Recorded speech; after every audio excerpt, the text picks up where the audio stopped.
प्रिय मित्रों, आज हम सुनेंगे मत्ती रचयिता के सुसमाचार का 15वां अध्याय। इस अध्याय में यीशु हमें सिखाते हैं कि सच्ची पवित्रता बाहरी रीतियों से नहीं बल्कि हमारे मन और विचारों की शुद्धता से आती है। यहां हम देखेंगे किस तरह यीशु ने फरीसियों को उत्तर दिया जब उन्होंने उसके चेलों की आलोचना की। कैसे एक कनानी स्त्री ने अटल विश्वास के द्वारा अपनी बेटी के लिए चमत्कार पाया और कैसे प्रभु यीशु ने 7 रोटियों और थोड़ी सी मछलियों से हजारों को तृप्त किया। यह अध्याय हमें सिखाता है कि सच्चा धर्म रीति रिवाजों में नहीं, प्रेम और सच्चे विश्वास में है, और कि यीशु के पास आने वाला कोई भी व्यक्ति खाली नहीं लौटता। जहां प्रभु यीशु हमें सिखाते हैं कि मन की पवित्रता ही सच्ची आराधना है। आइए अब ध्यान से सुने। मत्ती अध्याय 15। तब यरूशलेम से कितने फरीसी और शास्त्री यीशु के पास आकर कहने लगे, तेरे चेले पुरनियों की रीतों को क्यों टालते हैं कि बिना हाथ धोए रोटी खाते हैं? उसने उत्तर दिया, तुम भी अपनी रीतों के कारण क्यों परमेश्वर की आज्ञा टालते हो? क्योंकि परमेश्वर ने कहा था, अपने पिता और अपनी माता का आदर करना, और जो कोई पिता या माता को बुरा कहे वह मार डाला जाए।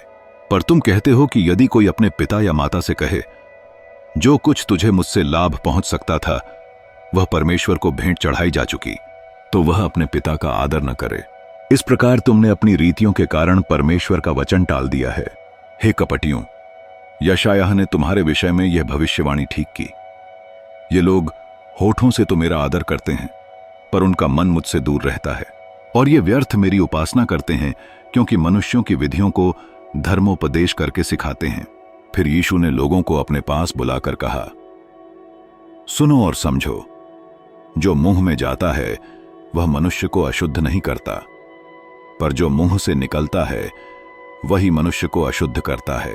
तब चेलों ने आकर कहा, क्या तू जानता है कि फरीसियों ने यह वचन सुनकर ठोकर खाई?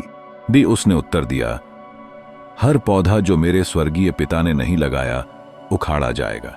उन्हें जाने दो, वे अंधे मार्गदर्शक हैं। यदि अंधा अंधे को मार्ग दिखाएगा तो दोनों गड्ढे में गिर पड़ेंगे। यह सुनकर पतरस ने कहा, यह दृष्टांत हमें समझा दे। यीशु ने कहा, क्या तुम भी अब तक नहीं समझे? क्या नहीं समझते कि जो कुछ मुंह में जाता है वह पेट में पड़ता है और बाहर निकल जाता है?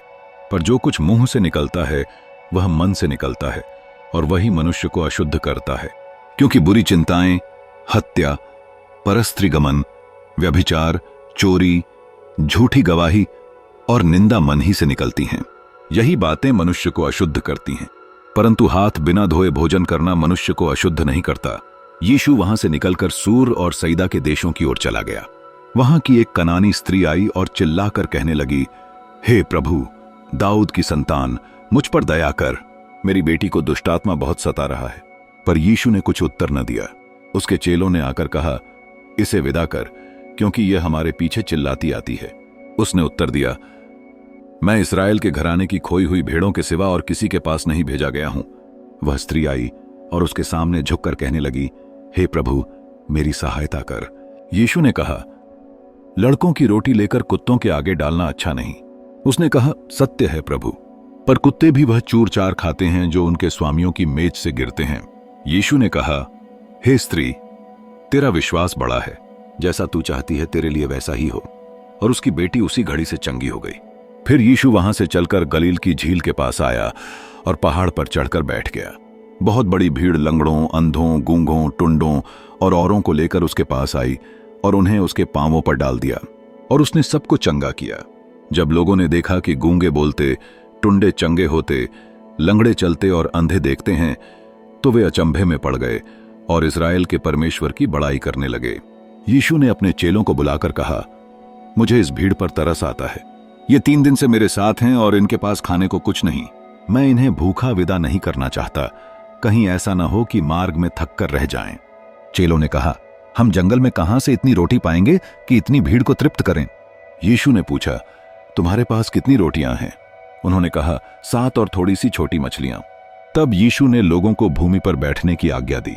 उसने 7 रोटियां और मछलियां लेकर धन्यवाद किया, उन्हें तोड़ा और अपने चेलों को दिया, और चेलों ने लोगों में बांट दिया। सब ने खाया और तृप्त हुए, और बचे हुए टुकड़ों से 7 टोकरे भर गए।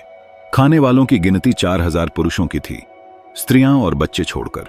फिर यीशु ने भीड़ को विदा किया नाव पर चढ़ा और मगदन देश की सीमा में आया। प्रिय भाइयों और बहनों, आज का अध्याय यहीं समाप्त होता है। अगला अध्याय आप परसों सुबह 6:30 पर हमारे चैनल पर सुन सकते हैं। अगर आपने अभी तक हमारा चैनल सब्सक्राइब नहीं किया है तो कृपया सब्सक्राइब करें ताकि हर नया अध्याय आपको समय पर मिल सके। अब हम आपके लिए एक छोटी सी आशीष की प्रार्थना करेंगे।